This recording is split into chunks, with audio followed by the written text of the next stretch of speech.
Dollar. Dirt and money, no soul. Had to go and get it, ain't no time to kick it. Got a stack and flip for my foes. Dollar. Please tell me you can hear me. Don't turn your back and don't neglect me. Just let me know if you need me. Dollar. Let me watch out for my partners. Keep my money long, get my team strong. Let me run away from my problems. Yo, what's good, original crew, man? We're back. Be careful. Be careful, babe. Back on the channel, man. We got another ballin' wealthy French playboy found in his own trunk. Ooh. Playboy? Alright. Hey, with that being said, before we get into it, make sure y'all check out the links in the description box. Down below. You already know where to go. If you want to first support, all you got to do is check out down below. Also, if you enjoyed today's video, like it in with a thumbs up. We highly appreciate it, y'all. Also, gotta give a comment. Gotta give a shout out to the comment of the day. Shout out to you. We appreciate it, man. But let's go. Let's check it out. Let's see what's about. You ready? I'm ready. On a cold night in early February of 2010, a group of friends gathered around the table at a restaurant inside of a French ski resort. They had been out on the slopes all day, and now they were warming up and relaxing with some mulled wine by the fire. Eventually, a cell phone buzzed, and one of the friends, they looked at their phone and immediately frowned. Then, without saying anything, they excused themselves and stepped away from the table to talk. And then when they came back, they were pale, their hands were shaking, and the others asked them, are you okay? Who are you talking to? But this person, they just shook their head, grabbed their coat, and said they had to leave right now. Someone they cared about very much needed their help. But before we get into today's story, if you're a fan of the strange, dark, and mysterious delivered in story format, then you've come to the right place, because that's all we do, and we upload 2, 3, even 4 times a week. So if that's of interest to you, please sneak into the like button's house and replace all the foam in their mattress with rocks. Also, please subscribe to our channel and turn on all notifications so you don't miss any of our uploads. Okay, let's get into today's story.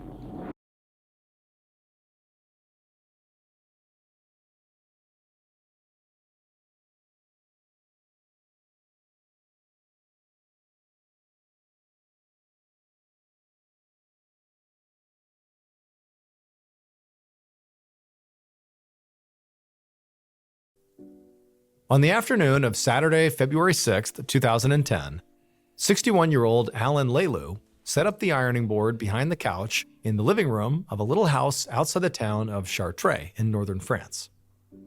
From the kitchen, he could smell the beef bourguignon simmering on the stove, but Alan and the 37-year-old woman who was cooking the beef bourguignon were not talking. The woman's name was Alexandra Nicola, and Alan had actually bought this house for her and her 10-year-old daughter. Alexandra used to be Alan's assistant, but over the years, they had developed a really close relationship that was much more like father to daughter. Now, Alexandra had not worked for Alan in a number of years, but, they remained close. And also, remember, Alan literally bought her this house. And so as a result of this bond they had, Alan found himself visiting her quite a bit at this house, helping out where he could, and he also paid for her car and also for their vacations. And Alan could afford to be this generous because he was a very successful, high-powered producer of circus shows, which were a huge moneymaker in France. Lots of companies booked circus shows for end-of-the-year parties for their employees, and Alan had lots of major contracts. And so as a result, Alan's office was in this fancy chateau in the countryside, and his wife actually lived in this luxury ski town near the Swiss border. And Alan was constantly traveling all over Europe for work. But this life could also be a grind. Just in the past 24 hours, Alan had traveled more than 1,200 miles, meeting with potential clients and scouting new performers. So he put a lot of value on the time where he could escape to Alexandra's house, where he could recharge in the quiet of the suburbs, and obviously spend time with somebody he cared a lot about. Now, Alan knew all of his friends and coworkers thought that he and Alexandra were blatantly having an affair here, and he was sure that's what his own wife assumed too. And this was fair, because after all, Alan did have lots of extramarital relationships. He also engaged with sex workers all the time, and he really didn't even try to hide any of it. He and his wife, Elizabeth, they lived in separate homes, and they sort of had this understanding that she can have this life, and he can have this life in exchange. However, Alan's relationship with Alexandra really was different. It had always been platonic. They'd never even kissed or held hands. Alan had no kids of his own, and he genuinely enjoyed playing the role of, doting father and grandfather to Alexandra and her daughter, respectively. But now they were in this big fight, and Alan was anxious to repair it. Alexandra's daughter was out of the house for the weekend, so he and Alexandra had planned to have this nice dinner tonight before Alan had to head out again on business on Sunday afternoon. But Alan, somewhat stupidly, had brought up Alexandra's past, and they'd ended up getting into this horrible fight and just continued to yell at each other ever since. Alexandra was very defensive about her troubled history. When she was a young woman, she had moved to Paris and she had fallen in love and she had had a baby, but the baby had tragically died and her relationship with her love had fallen apart. And so she had spiraled into very self-destructive behavior. By the time Alan finally met her in 2002, so this is 8 years before they were in this house having this big fight, Alexandra was really struggling. By this point, she had a 2-year-old daughter, and she was really struggling to provide for her because all she could muster in terms of work was like this combination of minimum wage jobs and side hustles. And so when Alan had hired her as his, full-time secretary, it had completely transformed her life. But, deep down, sometimes she seemed more resentful of Alan's power than grateful for his help. It's like he had total control over her well-being, and she didn't necessarily like that. And so with that as context, Alan left the ironing board and walked into the kitchen, hoping that Alexandra had cooled down enough that they could actually have a real conversation here. And so once he was in the kitchen, he sort of looked over at Alexandra and couldn't really tell where she was at, and then he turned, opened up the fridge, and just kind of stared inside of it, not really looking for any food or drink or anything. He was just hoping that Alexandra would say something to him. And to his relief, Alexandra did turn around and kind of playfully swung her dish towel at him, telling him that he had to wait for dinner. She didn't seem mad at him anymore, so Alan felt very relieved, and he smiled and closed the fridge, and then he told her to come sit with him and have some wine while they waited for the laundry to dry so she could iron it. A few minutes later, they both sat down on the sofa with their wine glasses, and Alexandra asked Alan how business was going. He told her it was good, which technically it was. His company was on track to bring in around 4 million euros that year, which is the equivalent of about 5 million US dollars. But despite how things looked on paper, Alan was pretty stressed. He made the majority of his money through contracts with companies, but he was not the only person competing for those lucrative contracts. His number one competitor was another circus owner whose name was Michel de la Rue. And recently, Michel had been beating Alan on one contract after another. And it was starting to feel to Alan like Michel was actually targeting Alan's contracts, trying to steal them from him rather than trying to cultivate his own clients. Alan told Alexandra that on Monday, he had a very important meeting in Vichy, which is a city in central France about a 4-hour drive south of Alexandra's house. At this meeting, Alan was hoping to win a big contract, as long as Michel didn't steal it out from under him. Alexandra put her hand on Alan's arm and told him, "Don't worry." She said she was sure his meeting on Monday would be a huge success and they could celebrate in a few weeks on the ski trip that he had booked for the two of them and her daughter. Then she put down her now empty wine glass and went to go do the laundry. As Alexandra disappeared into the back of the house, Alan just kind of sat by himself for a minute. He was looking forward to the vacation that she had mentioned, in part because Alexandra had been a lot busier lately with her new boyfriend, a 42-year-old IT engineer from Paris named Yves Bernard. Now, Alan and Yves got along just fine, but he could tell that, Alexandra and Yves were getting pretty serious. They might even get married. And Alan couldn't help but worry that eventually, if that happened, Yves might start to resent him for sort of stepping in as this paternal figure in Alexandra's life, that perhaps he would come off as being sort of overbearing. But he was not going to let that fear wreck the evening. So as Alexandra came back now with the laundry, picked up a book from the coffee table, and took the last sip of his wine. The rest of the weekend passed by quickly, and by Sunday afternoon, Alan was back in his car, headed back out of town. But what no one would realize until much later was there was actually a second car following closely behind him.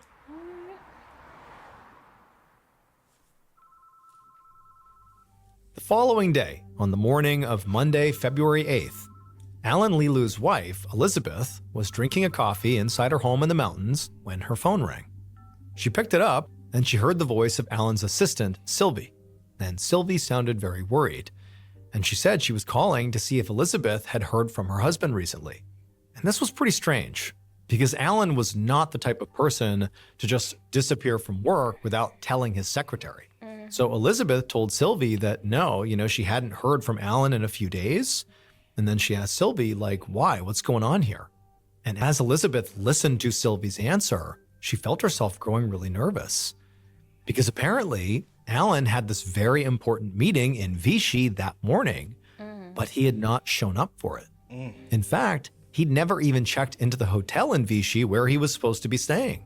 Sylvie said she had already reached out to several of Alan's friends and business contacts, but nobody had heard from him. And he was not answering the repeated phone calls to both of his cell phones, which appeared to be turned off. None of this made any sense to Elizabeth. Alan was famous for spending entire days on his various phones. She couldn't even recall a time when he'd been unreachable, even briefly. So Elizabeth told Sylvie she was glad she called, but she would take it from here. Then Elizabeth hung up the phone with Sylvie and called the police.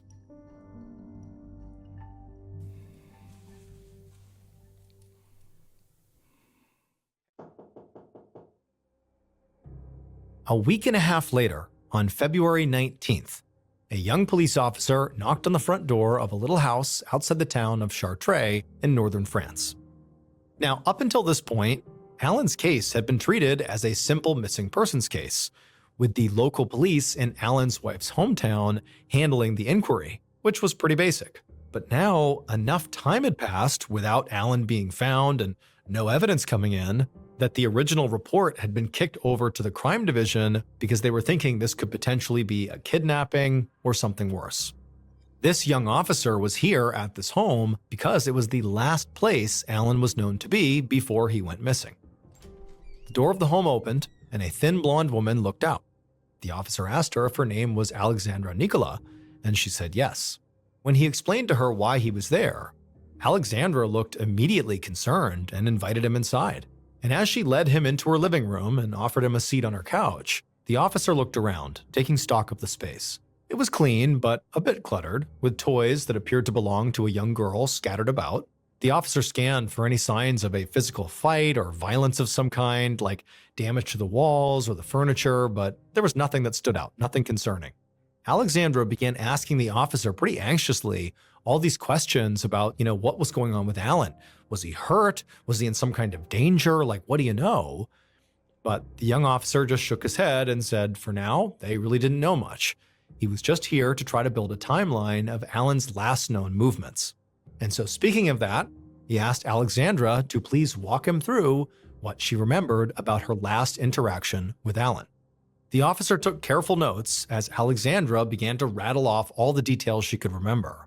She said that Alan was like a surrogate father to her, and he had come over on the evening of Friday, February 5th. He had been there on Friday, also on Saturday and Sunday, and then he had taken off on that Sunday because he had to go to Vichy for this big meeting on Monday.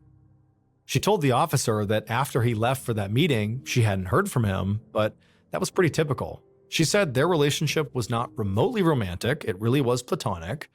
And, he didn't always check in the way, a spouse would. This is more like really close friends. The officer nodded while he wrote down what she said. Alexandra seemed very helpful and appropriately worried, but he was suspicious of the idea that she and Alan were not romantically involved at all. So before he left, he asked to see the rest of her house, in part just to see what her reaction would be. If she said no or got defensive, he would probe a bit more deeply. But she immediately agreed, and she actually took him all around the house, showing him anywhere he wanted to go. And what he found is the rest of the house seemed just as normal as the living room and the entryway. She eventually brought the officer back to the door and promised him she would call if Alan reached out. And so after leaving Alexandra's house, to be thorough, the officer actually went door to door up and down Alexandra's street, asking her neighbors what they remembered about that particular weekend and over the past several days, seeing if there was anything that contradicted what Alexandra had said.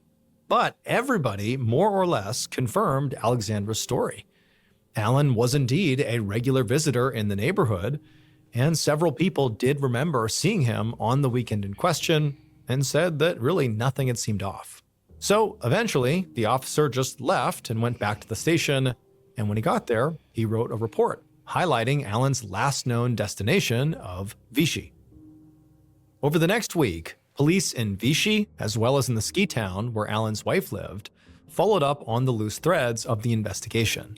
They pored over Alan's cell phone history and his bank account and credit card transactions, which all showed no activity after he left Alexandra's house on February 7th.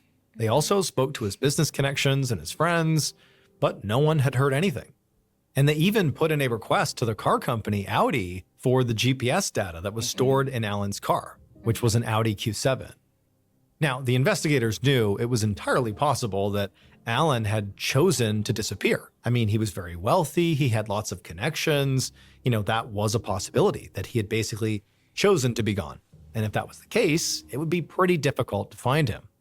However, it was a lot harder to hide a car that logged all of its travel data. And so whether Alan's disappearance was voluntary, accidental, or the result of foul play, the police knew finding his Audi was likely the best hope they had of knowing where to even look for Alan.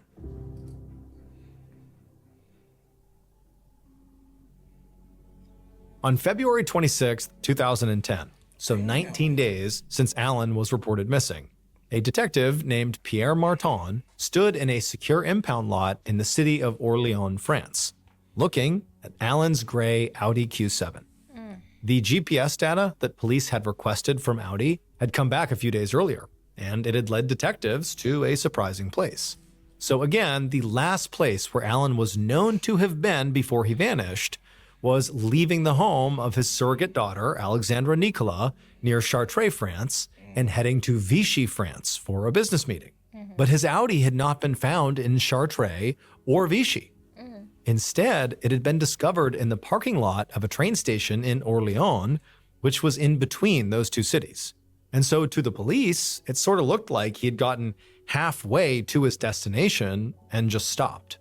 Now, when they found this car, the first thing they did is they just put it under surveillance for 2 days to see if maybe Alan or somebody else would return to it. For context, the parking lot where this car was in a pretty rough area where violent crime and sex work were pretty common. So, I mean, any number of people could potentially, break into this car or who knows what. It just seemed like a seedy area where something might happen here if we keep watching. But nobody had shown up. So finally, they just towed the car to the impound lot for forensic technicians to process it and look for evidence. And Detective Martin was here to watch that process. The forensic techs circled the vehicle and began taking photos of the outside and also dusting for fingerprints. There was no visible damage anywhere on the outside of the car, and there were no traces of any effort to try to break into the car. Plus, Alan's briefcase and luggage were clearly still inside the car, which meant, the fact the car was found where it was likely not a product of a robbery. This didn't seem like somebody just stole his car. It's here and it has nothing to do with Alan's disappearance. It seems like how this car got here is connected in some way to what happened to Alan. And, sort of going down that path, it seemed more and more likely that what happened to Alan probably fell into the category of foul play.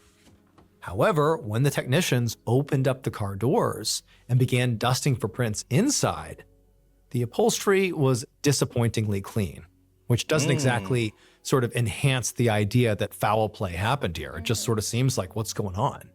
But after a few minutes, after, kind of thoroughly scanning the inside of the car, one of the techs pushed the button near the driver's side that opened up the trunk. And then after it was open, Detective Martin walked around to the back to look inside and see what was in there. And what he saw was this bulky object wrapped in a pink sheet. And right away, Martin had this sinking feeling in his chest as one of the techs reached forward with a gloved hand and pulled the sheet back. And pretty much immediately, Martin's suspicions were confirmed. Underneath that pink sheet was a body, a man's body, fully clothed and curled in the fetal position. There was no doubt this was Alan Leeloo. But there was no visible blood or wounds or bruises anywhere on his body, and there was no blood in the trunk. When Detective Martin reached in to try to move Alan's body to further examine him, he found his body was already incredibly rigid with rigor mortis. The coroner told Martin that she would hopefully have some answers for him after she did the autopsy. The weather over the past few weeks had been pretty cold, which was good for evidence collection because it basically meant the trunk had sort of acted like a refrigerator and preserved Alan's soft tissue. As the coroner wheeled the body away, Martin just stood there staring at the now empty trunk. He had no theories about when or why or even how Alan had died. All he knew was that this was now officially a murder investigation. Wow.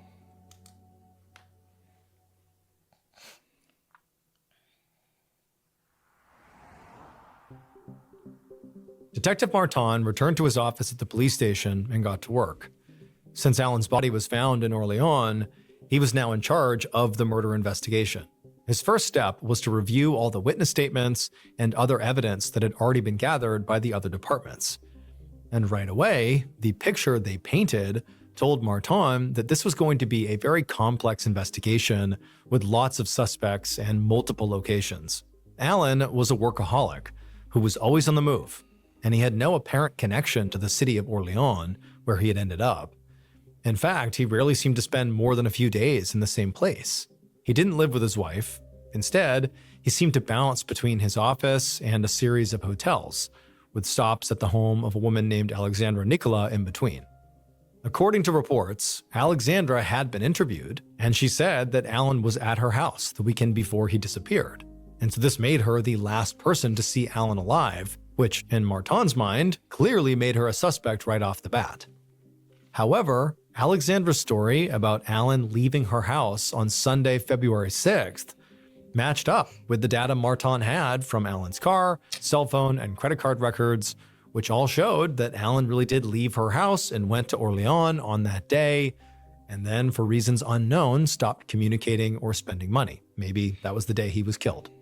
Right off the bat, like the police officer who originally visited Alexandra and took down her original story, Detective Martin found it pretty hard to believe that her relationship with Alan was not romantic.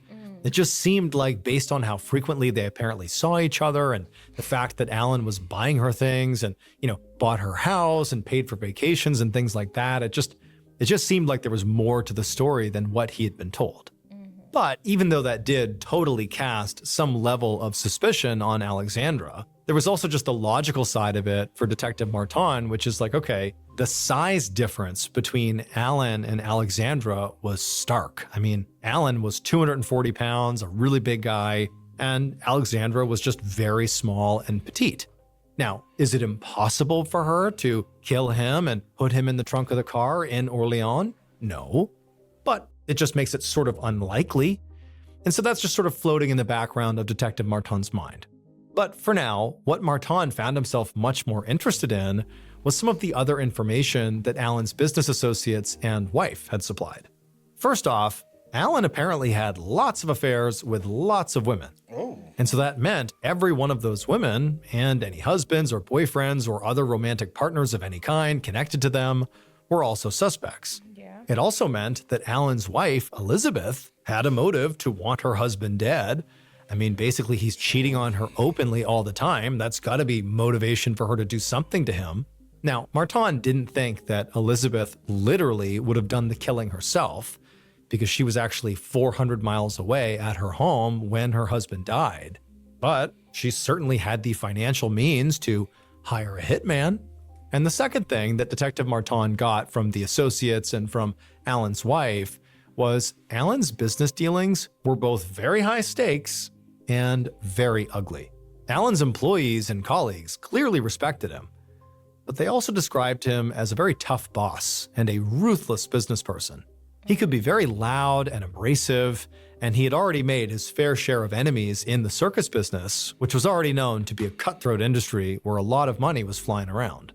And so because Martin had been handed this murder investigation, and really there's like an overwhelming number of people that could have been involved here, instead of just, not being sure where to start, Martin just assembled a team of his very best deputies, and they set to work literally re-interviewing everybody, and from that, making a list of suspects that they deemed were appropriate.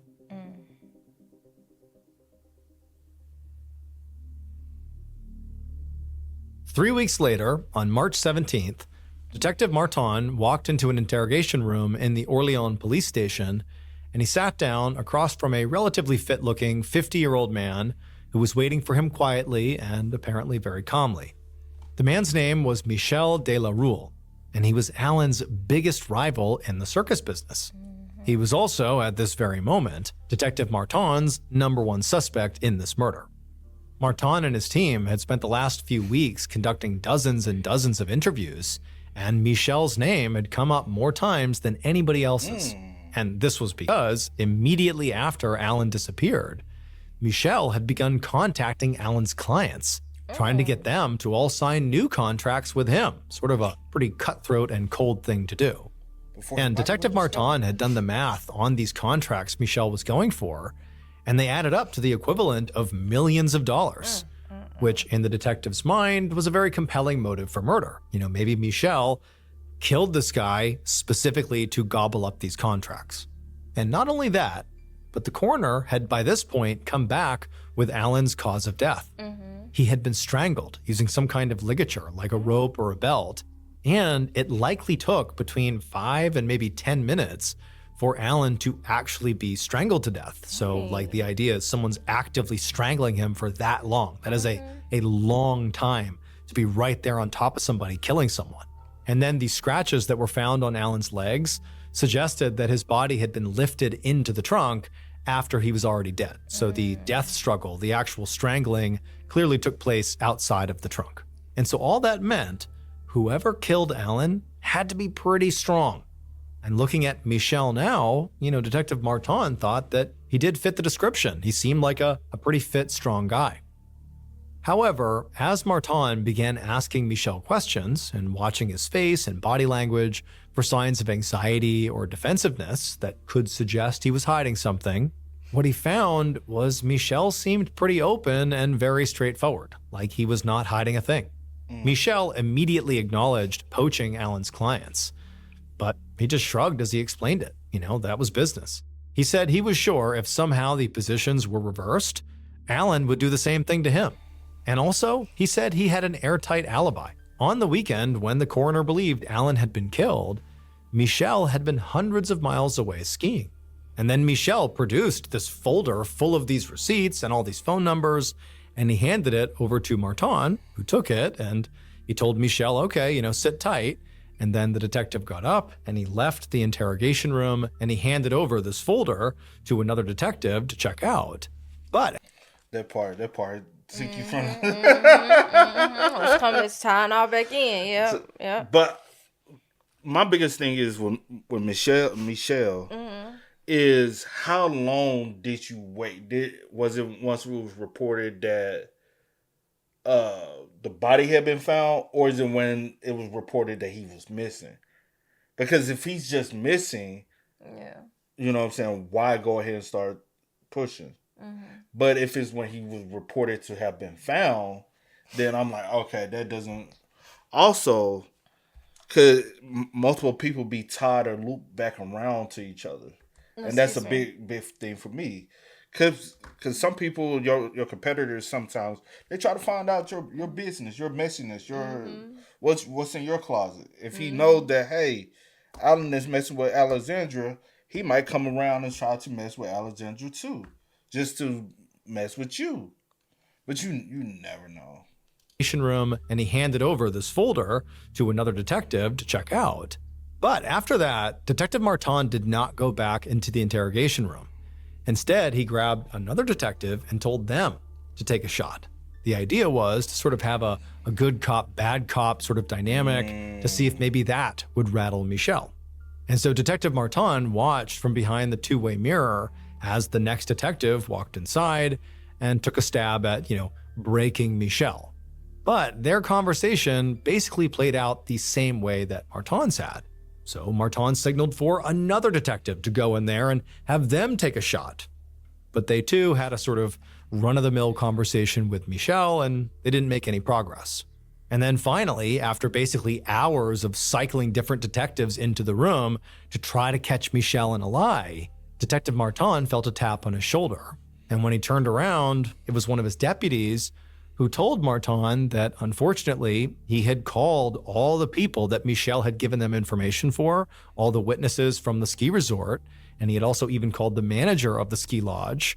And basically, Michel's alibi checked out. He clearly had not been physically able to kill Alan. He was at that ski resort at the time of the murder.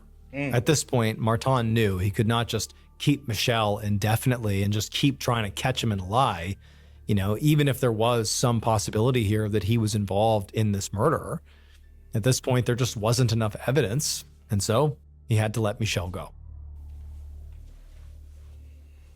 Who could it be?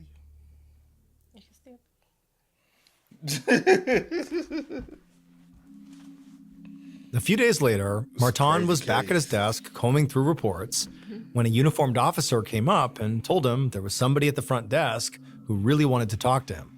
And this was exactly the kind of news that Martin had been hoping for. He had recently put out a statement to the local papers basically saying, hey, if there are any witnesses out there, please come in and talk to me. And he hoped that whoever this was potentially a witness.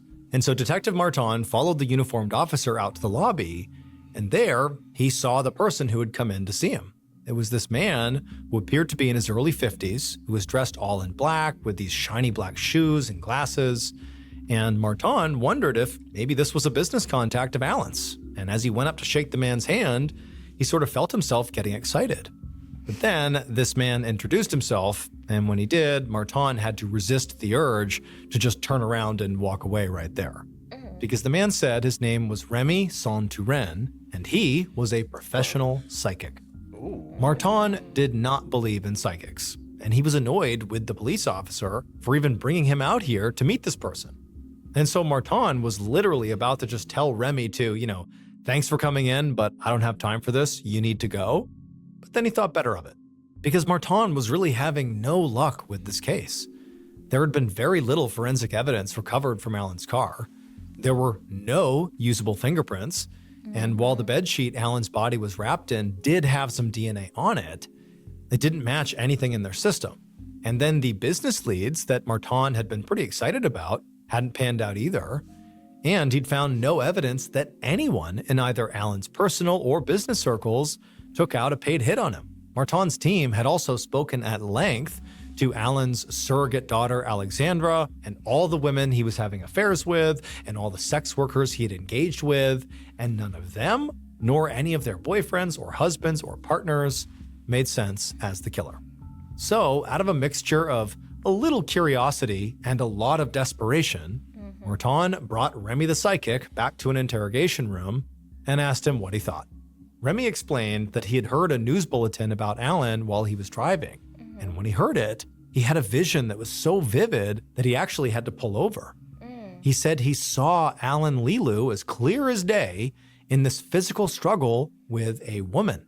Remy didn't know her name, and he couldn't describe her, but he was certain that a woman was somehow involved in Alan's murder. Martin was disappointed because, unsurprisingly, this just sort of felt like a generic stab in the dark by somebody parading around as a psychic who could see things that nobody else could. It just seemed like he threw this random generic thing out there as if it was some big revelation, and it just didn't feel like it was. But Remy wasn't done. He went on to say he was sure that Alan was not killed in Orléans, even though that's where his body had been found. He said Alan's body had been taken away from the murder scene and actually placed in the trunk after he was dead. And this caught Martin's attention, because the coroner had been certain that Alan was strangled in one place and then placed into the trunk afterwards for transportation. But critically, the police had not released that information to the press, specifically because they wanted to be able to weed out fake tips. And so for Remy to say that, I mean, how would he have access to that? Now, Martin knew this could have just been a lucky guess by Remy, but it just seemed so, on the nose that he began considering what else Remy had said. This idea that, okay, Alan was struggling with this woman. That was something that, Martin had not really considered. He had sort of ruled most women out as the potential suspect because of how big Alan had been and how physical this murder had to have been. So it just seemed more likely that a big, strong man was responsible for the killing. But now, Martin wasn't so sure. And suddenly it seemed entirely possible that, maybe a woman really did do this. And so eventually, Detective Martin thanked Remy for coming in and sharing his ideas about the case. And then after walking him out of the station, Detective Martin sped back to his desk because Martin had an idea. Lots of people in Alan's life had told the police investigating his murder that Alan had had lots of extramarital affairs. Now, Detective Martin and his team had spoken to all the women they could possibly find who had had these affairs with Alan, and basically all of them had been ruled out. However, now, after talking with Remy the psychic, something about the location where Alan's body was found was jumping out at Detective Martin. The part of Orleans where Alan's car had been parked was pretty sketchy, it was crime-ridden, and critically, it was known for being a hotbed for sex work. Now, Martin already knew clearly that Alan engaged with sex workers. It just seemed like that was one of the things that he did, and they spoke to numerous sex workers and ruled them out as being suspects. And so for the most part, sex workers were not really on Detective Martin's radar as, primary suspect pool. However, now with fresh eyes, he was thinking, maybe the reason Alan was in Orleans was because he was there to meet a sex worker, and while he was there, something went wrong, and it resulted in his death. Could be. So, Detective Martin spent the next few days absolutely scouring Alan's laptop. Now, the forensic techs had already been through it once, looking at all of Alan's emails and business records, but Martin was looking at something different. He was using the laptop to search through all the websites where Alan had found sex workers to go visit. Basically, what he was doing is making a true exhaustive list of every single sex worker he had ever really engaged with. So this is an even bigger list than they had before. There were dozens of names and profiles to sift through, and as Martin found them, he would send members of his team out to speak to all the women he possibly could. But as he was doing this, Detective Martin discovered that really none of these sex workers that Alan was engaging with had any connection to Orleans, and they also did not appear to have any real issues with Alan himself, at least based on the messages that were on his laptop. However, as Detective Martin dug deeper and deeper into this laptop, going further and further back in time, he eventually came to one new profile, this woman named Marie Eve. And when he took in who this woman was and got a picture of her and saw her information, he knew right then and there he had solved the case. What you hard for? I said, You said, you know what? no, nothing. No, you said. He said I know. Marie Eve. Yeah. I didn't say I know. It was like, I don't. No, I didn't. I thought you were going to be like, oh, just. Based on the entire police investigation, as well as a confession from the killer, the following is a reconstruction of what police believe happened to Alan Leloup on the day he was murdered. That's crazy, bro. The killer found themselves standing behind Alan, and inside, they were burning with rage. Alan seemed to think he was so much better than the killer, just because he was this powerful businessman, and the killer was just a sex worker. And the killer had tolerated Alan's behavior because, Alan had money. But now, Alan had pushed it too far, and the killer felt like they had to shut him up for good. Alan's belt lay nearby, and impulsively, the killer grabbed it and lunged forward and looped the belt around Alan's throat. And at first, Alan struggled. He reached up, he's trying to pull the belt off. He has no idea what's happening, but the killer just held on tight. And for several minutes, there's this unbelievable death struggle going on. And Alan, he's fighting. He's a big guy and he's getting close to pulling this thing off. But then something sort of unbelievable happened. The killer had sort of braced themselves against an object behind them. And so their back is up against it and they're pulling as hard as they can with this belt against Alan's throat. And as they're leaning back, the object they're up against suddenly broke. And because, the killer didn't let go of the belt and is applying max pressure, when they fell backwards, it created almost like this whiplash effect. Their body tumbles and all that force is driven into Alan's throat. And what happened is that sudden whiplash crushed Alan's larynx and he immediately went still. And so just for good measure, the killer held on for a couple more minutes, pulling as tightly as they could across his throat, really ensuring that Alan was dead. And when Alan did not move at all, eventually the killer let go of the belt and stood up, their heart pounding, just sort of taking in the scene. Then, as reality began to set in for the killer, they realized they needed help getting rid of this body. I mean, this is a huge guy. How are they going to get rid of it on their own? So the killer called their accomplice. And the accomplice was hundreds of miles away in a ski resort, but they immediately told the killer to wait and they would drive to them. Sure enough, the next day, the accomplice arrived and they helped the killer load Alan's body into the trunk of Alan's car.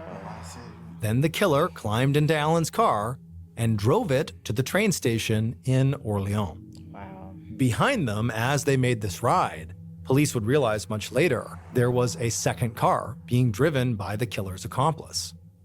The killer and the accomplice would abandon Alan's car and his body in Orleans, and then together they would drive away, and shortly thereafter, they would actually get married. Because the killer was Alan's own surrogate daughter, Alexandra Nicola. Alexandra's troubled past that she was very defensive about included the fact that she was actually a sex worker under the name Marie Eve. Her accomplice was her new boyfriend, Yves Bernard. So Alexandra and Alan had fought previously about her, troubled history, and she was especially mad that at one point, Alan had implied that Alexandra's daughter could sort of end up like her, as if that would be a horrible thing. So on Saturday, February 6th, when Alan brought up Alexandra's daughter, just sort of in conversation, for Alexandra, something snapped. It just felt so disrespectful that he, again, was talking about her daughter, and sort of out of impulse, she grabbed the belt, wrapped it around Alan's neck, strangled him, and ultimately stumbled backwards and crushed his larynx and killed him. In a way, it was sort of true what Alexandra had told the police when they initially questioned her, that Alan had left her house in his car on February 7th, and she had not seen him again. What she had left out was that Alan was already dead in the trunk of his car when he left. Alexandra Nicola confessed to the murder of Alan Lilu and was sentenced to 15 years in prison. Her boyfriend, Yves Bernard, was sentenced to 2 years for concealment of a dead body. The couple has since been released. And together, they have a child who was born before Alexandra went to prison.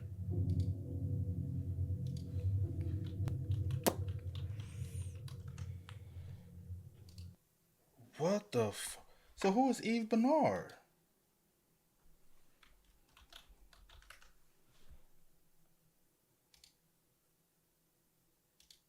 Huh? All right. Yeah. Because he was at a ski resort. Mm-hmm. But also, Michelle was at a ski resort.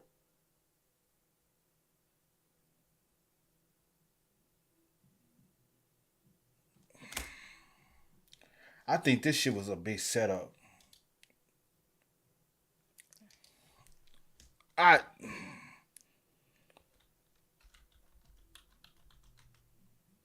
You got nothing? I don't have words because I'm like, what? I'm just a little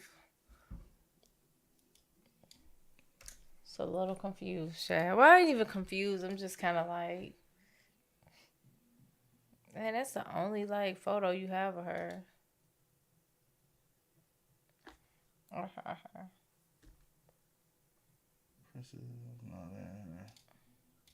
Like this is the only photo, and that's it. I guess could that be him? Man, no, He got bro. on. I don't know. Because that's the same person. But I don't freaking know, bro. Yeah, that's. Because they have since got married. That just. Yeah, got married. So who could it have possibly been? You know, I'm saying like, who is this for 2 years? He only got 2 years. And honestly, the reason why he had to scratch is because he's a bigger guy. So physically, they couldn't lift him up.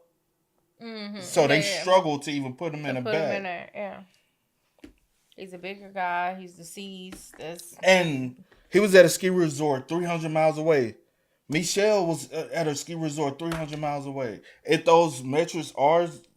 But I feel like you would have tied that in and said that at the end. Or it wasn't proved. So some people won't mention it if it's not proven. But it's who? So who's the person that got 2 years? You don't even know where I'm going. I don't. But I don't. Yeah, Basically, what I'm saying is, I believe, personally, I don't know, anybody else could think this as well or not, but that's the reason why we all have our own thoughts and opinions, but I believe Eve knows Michelle. I believe they... Oh, okay. That's what you're trying to say.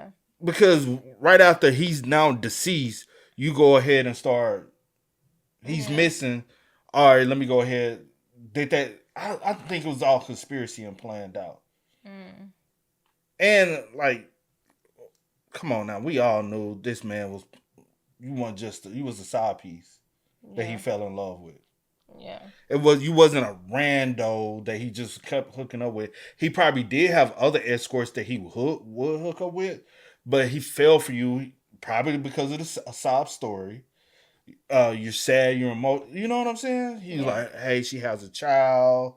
And what it really is, he wants probably to be your main John. He was like, I can take care of you. You don't have to keep, you know what I'm saying, being a prostitute. Mm-hmm. I could be the one to supply you financially. I bought you a house. I'll take care of all your bills. Why are you still being a prostitute? She doesn't want to lead up. And that's another reason why he keeps throwing, hey, this is not a good look for your child. And basically he fell in love with his, would you call it a mistress?